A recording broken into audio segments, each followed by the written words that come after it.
Over and over, time and again, I am reminded that the prog landscape is much more vast than I tend to realize.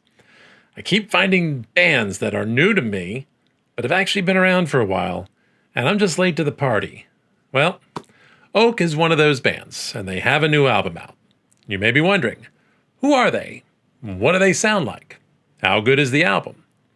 Well, as it turns out, this is an album review channel, so I did what one tends to do in such a situation. I gave it a few spins, and I'll tell you what I think about it. Coming right up.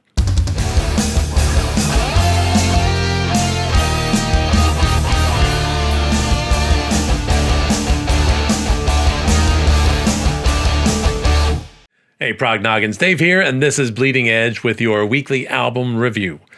So, this week, the band is Oak, and the album is The Third Sleep. Despite the title, it's actually their fourth album. Numbers, who knows, right? Anyway, the band is made up of three guys whose names I'm going to desperately try not to mangle. They are from Norway, and I can't say I'm probably very good at Norwegian names, but let's give it a shot. So we've got Simon Valdal Johansson on vocals, piano, keys, and lyrics. Sigbjorn Reikvam, bass, acoustic, and electric guitars, banjo, keys, and programming. And Øystein Sutteltet. Sutteltet. Yep, I'm reading that right. Drums, percussion, programming, and keys. All right, guys, I hope I got the names right. I'm very, very sorry if I mangled any of those. I'm not really schooled in Norwegian. Anyway, you got an album that is 7 songs, 46 minutes, comparatively brisk for your average prog album in this day and age. I'm not even altogether sure if they necessarily consider themselves progressive rock. For the purposes of this, I say they certainly seem to be from this guy's point of view. Now, before we start with the full breakdown, the usual reminder or two. If you want to keep up with my future reviews, interviews, and other prog-related content, hit the subscribe button. Don't forget to hit the bell if you are so inclined. Also, the way this works is I rate the albums on 4 dimensions: intellectual, innovation, technical, and emotional. Score them all on 1 to 5. The average of that is then taken and sometimes adjusted by my personal enjoyment modifier, just in case the objective numbers don't actually quite reflect my own experience of the album. Try to be as accurate as possible, so I kind of come up with 2 scores, a raw score and a final score. That's the way it works. So let's get started. As always, we start off with intellectual. So I had an exchange with a commenter recently about progressive rock and vague lyrics.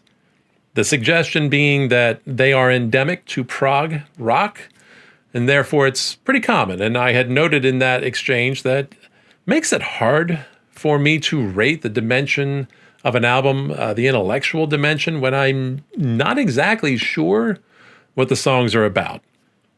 This one is just such a case. The lyrics are very poetic and very vague and very open to interpretation. Really very, very poetic, and I kind of like how they did it. And they explain on their Bandcamp page that really what this album's about is delving deeper into the dark quarters of the mind, quote unquote, and socially critical lyrics that demand the listener's attention. Seems about right to me. Certainly that first one really stands out. The socially critical part, maybe a little harder to discern without knowing it, and even when I did know it, I wasn't always clear. But clearly they had a lot that they wanted to say, and they created a lot of images and ideas in my mind with the words that they chose. Like I said, really poetic, and they relied heavily on imagery, and a lot of it seemed to probably reflect my guess of some of what it's like to live in Norway and some of that perspective.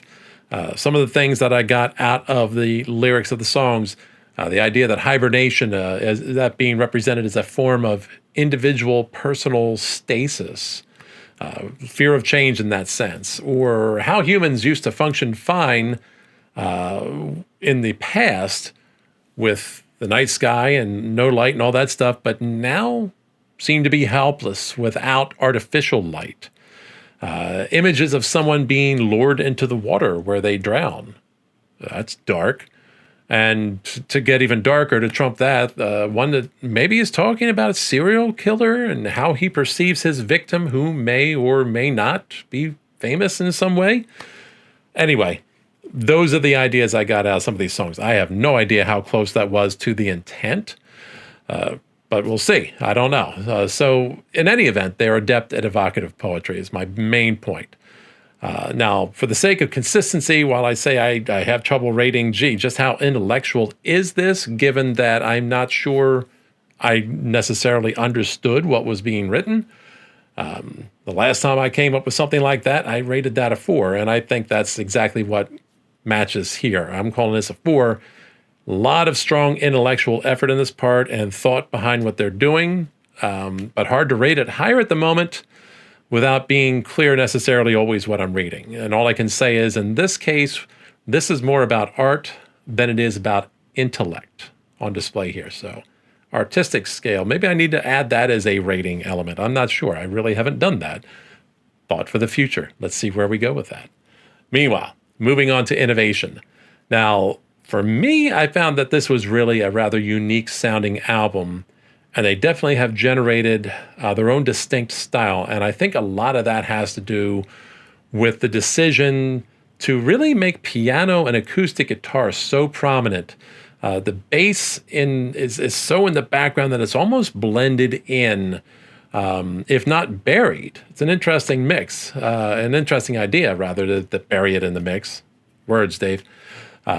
And here and there, frequent use of clarinet and other wood instruments. I like that touch. That's very cool. It adds a bit of atmosphere to things.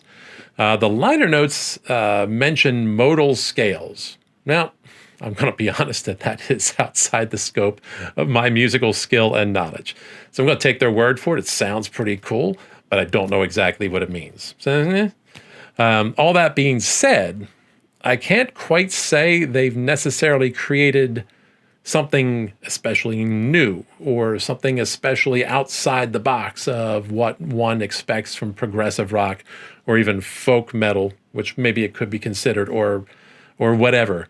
This isn't necessarily a fully new twist or a fully new dimension on things, but they have absolutely carved their own niche in a decisive way. So I'm going to rate them a 3 on this.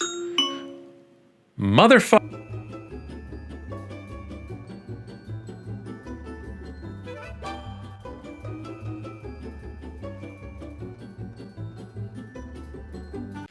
All right, moving on to the technical side. Now, this is what I guess I want to describe as intentional music.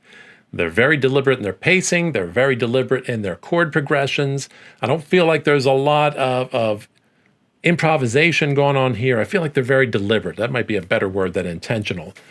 There's nothing here that's about being a virtuoso for its own sake. I don't feel like there's anything here that comes out of some jam session. I feel like it's all very deliberate. I could be wrong, but that's the way I perceived it. The arrangements are complex and include polyrhythms, something they confirm on their Bandcamp page. And sure, modal scales, because sure, I'm going to take that as something that sounds like it's really cool and complicated. And I don't know what I'm talking about. So I'm taking their word for it. Now, what I find is that there's this intricate interplay between piano and acoustic guitar primarily, and the drums stand out a bit too as the main things that really make the music.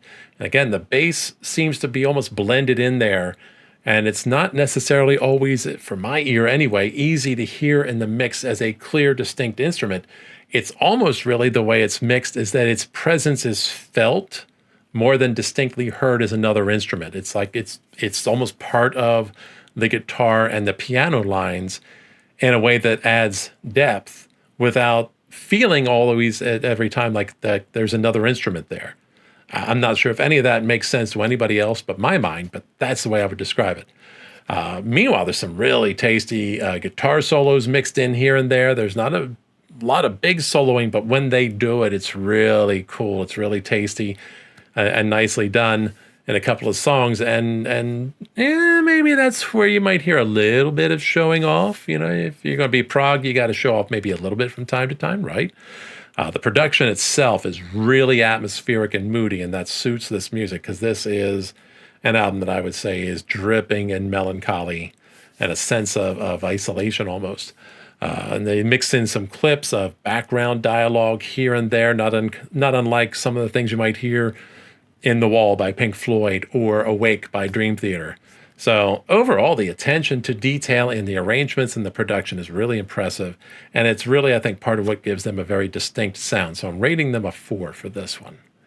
Meanwhile, moving on to the last and final, Emotional. As I mentioned, this is an album steeped in melancholia. Every song to my ear has a darkness to it, with some moments of hope interspersed here and there, but overall a darkness, both in the tone of the music and the way it's played and the atmospherics to it, as well as the lyrics. This is music meant for listening to and brooding. It's the best way of putting it. And certainly I can appreciate those moments of hope here and there, then they come in, or at least moments of slight uplift. But I wouldn't say I was feeling necessarily any strong emotions while listening to it. I think to a large extent, this is one I experienced mostly on an intellectual and an artistic side, more so than an emotional side. So I'm going to give it what's become the standard for Bleeding Edge here, and that's a 3 for the emotional. The melancholic stylings weren't enough to bring me down, so I didn't give it lower, and they certainly didn't really lift me up at the same time. So let's do a quick review here of the scores. Intellectual 4, Innovation 3, Technical 4, and Emotional 3. There's our 4 scores. That gives us a raw score of 3.5. Now, some additional thoughts. As I mentioned, this is an album, and I think the words that come to mind, melancholy, stately, it's an okay word, came to mind over and over, but I think when I thought about it, elegant was a better word, and lush. It's really interesting to hear that mix where this kind of album with so much piano and acoustic guitar forward and the bass kind of light, and yet have this sense that part of what you're listening to is on the heavier side of progressive rock. Right? Seems a little bit odd to say that when those are your primary instruments. Meanwhile, the music itself gives ideas of it, but the lyrics and the music together, just images of water and snow and winter and isolation. Like, really, for me, this isn't music for the spring and summer, which is kind of where we're at. This is music for fall and winter.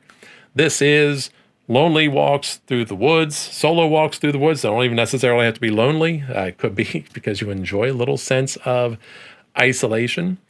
But woods and snow and maybe crunching leaves and all that kind of stuff. This is that kind of music. And in many ways, it is living in the intersection between like latter-day Opeth and Stephen Wilson's The Raven Who Wouldn't Sing. And that's where this one is exactly at, I think, in terms of style and tone. It would be a great companion piece to go in between some of those albums like that, even to the point that at the very end of the final track, they all of a sudden throw out some death metal growls, which were not there anywhere else in the album. This is like 98% clean vocals with some sudden growls towards the end. And a lot of these songs are mid-tempo type things. They're pretty consistent in that. You get one in there later that sort of kicks it up pace-wise a notch and puts maybe a little bit more distortion on the guitars. And that adds some of that rock to it. And then again, finally, the death metal growls at the end. For me, the standout songs on the album, especially Run Into the Sun. If there's a hook in this album, this is it. This chorus to me, was instantly memorable and would get stuck in the head a bit. That's not the type of music they write where it's hooky and really grabs you, but Run Into the Sun is one of them. The other one is Borders, and that's the one I just mentioned because that's the one where they step up the pace a bit and introduce more of an edge into the proceedings by breaking up that steady mid-tempo approach and adding a little distortion to the guitars and a little more rock, and that's where one of those solos exists as well. That was really cool. So I like those songs especially, but it's a really consistent album, so it's not like you're going to have these massive highs and lows between songs. If you like one of the songs, you're probably going to like all of them. So if you guys, if you've checked them out one time, and you enjoyed it, you should be encouraged that the rest of the album is just as consistent. In the end, they remind me, the vocals, of somebody that I cannot put my finger on. They are deeper and more soulful than I've been typically hearing lately.